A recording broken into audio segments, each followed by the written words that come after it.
नमस्कार दोस्तों, मैं हूं गोपाल राजपूत। मेरी दिल्ली मेरी शान की विशेष चर्चा में मैं एक बार फिर आपका स्वागत करता हूं। आज हमारे साथ माता झंडे वाली मंदिर के ट्रस्टी श्री रविंद्र गोयल जी हैं।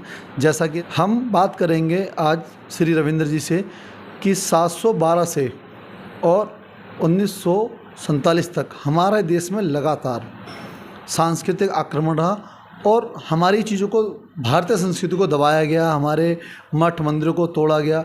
एक उम्र होती है हर चीज़ की, कभी तो वो चीज़ें ख़त्म होनी होती हैं, दोबारा से स्वर्ण युग आता है। तो हम जानेंगे, जो लोग आजकल ओवैसी जी या ऐसे लोग बहुत ये बोल रहे हैं कि भैया हमारी कोई मस्जिद शहीद हो गई, अब नहीं होने देंगे।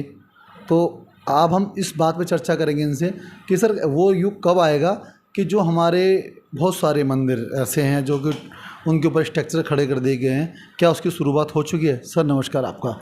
नमस्कार सर, ये जो लगातार अब जो लोगों के अंदर कुछ ऐसी भावना आ गई है कि कब जाके रुकेगा, कि मंदिरों को बनाने के लिए मस्जिदों को शहीद किया जा रहा है, आप उसे किस प्रकार दें?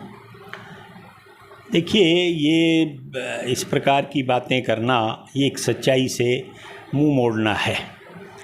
ये एक सच्चाई है और इतिहास इस सच्चाई से भरा पड़ा है कि बाहर से ही अनेक ये लुटेरे आए। उनका उद्देश्य न केवल एक लूटपाट करना था, बल्कि अपने धर्म का प्रचार भी करना था। वो हर तरह के हथकंडे अपना कर भी। इतिहास भरा पड़ा है, कितने ही हमारे मंदिर तोड़े गए, कितने हमारे शिवालय, कितने हमारे विश्वविद्यालय नष्ट किए गए, जो ज्ञान के केंद्र थे सारी दुनिया के अंदर। लेकिन इस सच्चाई को आप कब तक दबा सकते हैं? आप सच्चाई छुप सकती है, लेकिन सच्चाई समाप्त नहीं हो सकती, सदा के लिए दबाई नहीं जा सकती। अब ये जो अनेक प्रकार के प्रमाण जो निकल कर आ रहे हैं, उसमें कोई प्रमाण देने की आवश्यकता नहीं। ये सारे इस प्रकार के जो जहाँ पर ये मंदिरों को तोड़कर मस्जिदें बनाई गई हैं, वहाँ अनेक प्रमाण मौजूद हैं। इनके अपने इतिहास इनका भरा पड़ा है, जहाँ इन्होंने खुद लिखा है कि हमने ये मंदिर तोड़वाए, हमने ये हिंदुओं को इस प्रकार से मारा, इस तरह से किया। तो ये हिंदू जो है ये बहुत समय तक इन सांस्कृतिक हमलों को इसको झेलता रहा है। आज एक चेतना जो है वो पुनः एक हिंदुओं के अंदर एक जागृत हो रही है। होना ये चाहिए था। जब देश स्वतंत्र हुआ, धर्म के आधार पर मुसलमान अलग हो गए, उन्होंने अपना देश अलग ले लिया। तो भारत के अंदर जिस प्रकार से जितने ये विशेष हमारे जो पूजा स्थल थे, जो हमारी आस्था के केंद्र थे, कि इनको दोबारा से पुनर्स्थापित किया जाता सरकार की ओर से। सर ऐसा एक कानून बनना चाहिए था, क्योंकि देखिए सब लोग मिलके सबने मानते हैं कि हम देश के लिए आज़ादी की लड़ाई लड़ी, देश आज़ाद हुआ, इस्लाम के नाम पे पाकिस्तान चला गया। तो जो हमारे धार्मिक मठ थे उनको तो उसी वक्त से जीर्णोद्धार करने के लिए कानून बनना चाहिए। यही एक देश का इस दुर्भाग्य है कि जो काम उस समय देश का आज़ाद होते ही होना चाहिए था वो नहीं हो पाया। सोमनाथ का मंदिर दोबारा से बनाया गया।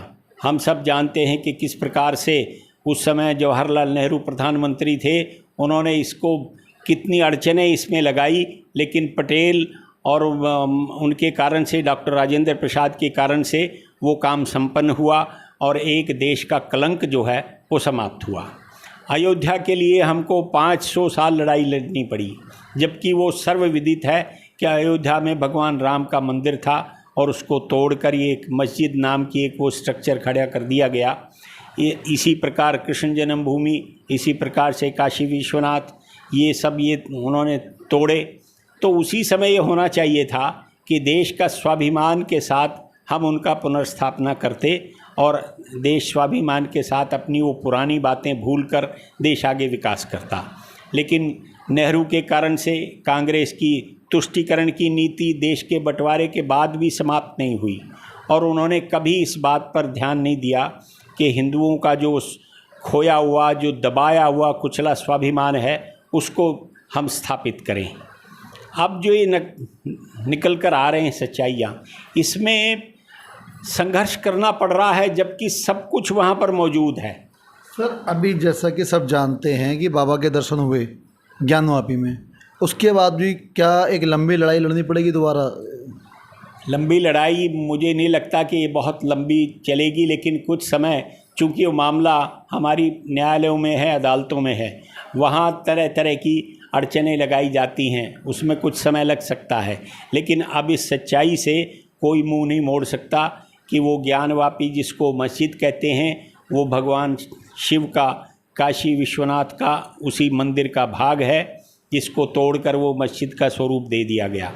उसके पिछवाड़े में श्रृंगार गौरी का पूरी खंडहर वो बोल बोल कर ये कह रहा है कि ये मंदिर था और मंदिर है। अब ये जो गंगा जमनी तहजीब और भाईचारे की बात करने वालों को अब इस सच्चाई को स्वीकार करना चाहिए, और इस देश में भाईचारा बना रहे तो उनको ये मानना चाहिए कि बाहर से जितने लुटेरे आए, आक्रमणकारी, उन्होंने इस देश को न केवल लूटा, हिंदुओं को मारा, उनके पूजा स्थल नष्ट किए। इस सच्चाई को स्वीकार करना चाहिए। और ये भी एक सच्चाई है कि भारत का मुसलमान अधिकांश जो हैं ये हिंदुओं के ही वंशज हैं, ये किसी बाबर औरंगजेब के वंशज नहीं हैं। तो अपने आप को उनके साथ जोड़ना, ये भी कुछ इनके जो कट्टरपंथी ऐसे जो नेता हैं उनकी चाल है कि वो अपना जो इतिहास है उसको भी वो उसके साथ जोड़ने नहीं देना चाहते। तो ये एक सद्भावना इसी प्रकार से बनेगी कि जो इस प्रकार के हमारे पूजा स्थल हैं उनको सहजता के साथ ये स्वीकार करें कि पहले किन्हीं कारणों से भी जिन्होंने गलतियां की, उसमें आज की इस पीढ़ी का कोई उसमें दोष नहीं है, और ये सब हिंदुओं के वंशज हैं, इसलिए इनका कोई दोष नहीं है। तो इनको स्वीकार करना चाहिए, और कोर्ट कचहरियों में लड़ने से वो सद्भाव नहीं बनता है। एक तरफ तो हम कहते हैं कि हम न्यायालय का आदेश मानेंगे, हम संविधान की बात करेंगे, दूसरी तरफ आज तक भी भगवान राम की जन्मभूमि को वो बाबरी मस्जिद ही कहते हैं, जबकि बाबरी मस्जिद का शब्द उस पूरे मुकदमे में कहीं भी नहीं है। वो विवादित ढांचा कहा गया है, लेकिन उसको राम जन्मभूमि नहीं मानने को तैयार अभी भी, उसको बाबरी ढांचा कहते हैं। इसका मतलब है कि आप ना तो न्यायालय का सम्मान कर रहे हैं। भगवान श्री राम मंदिर का निर्माण आरंभ हो गया तो वो मुद्दा ख़त्म हो जाना चाहिए। लगातार लोग ये क्यों कह रहे हैं कि भाई बाबरी मस्जिद शहीद हुई? जिनको ये राजनीतिक अपनी रोटियां सेंकनी है ना, वो इस प्रकार के उनको मुसलमानों को उनको भड़काकर ये एक घाव जो है वो हरे रखना चाहते हैं। इसका परिणाम क्या होगा? इसका परिणाम देश के अंदर एक दुर्भावना, आपस में इन समाजों के अंदर ये दुर्भावना फैलेगी। इसका हल एक ही है कि अपने आप इस बात को स्वीकार करें कि पहले बाहर से जो आक्रमणकारी आए, आतताई आए, उन्होंने सब तरह के अत्याचार यहाँ पर किए, और धर्म के आधार पर हमारे यहाँ पर शिवालय नष्ट किए गए, मंदिर नष्ट किए गए, उनको स्वीकार करें। और हिंदुओं की मांग कोई बहुत बड़ी नहीं है। आज 30,000 40,000 जितने भी मंदिर नष्ट किए गए, उन सबको खोजना या उनको वापस रिवाइव करना ये शायद कठिन होगा, लेकिन जो हमारे 3 आस्था के केंद्र हैं, एक भगवान राम की जन्मभूमि, वो मामला निपट गया, लेकिन उसको भी ये स्वीकार करने को तैयार नहीं है कुछ लोग। दूसरा कृष्ण जन्मभूमि, और हमारा ये जो कृष्ण काशी विश्वनाथ का है, इनको स्वीकार करना चाहिए, और उनको हिंदुओं को अपने आप इनको वापस करना चाहिए, ताकि देश के अंदर एक सद्भाव बना रहे।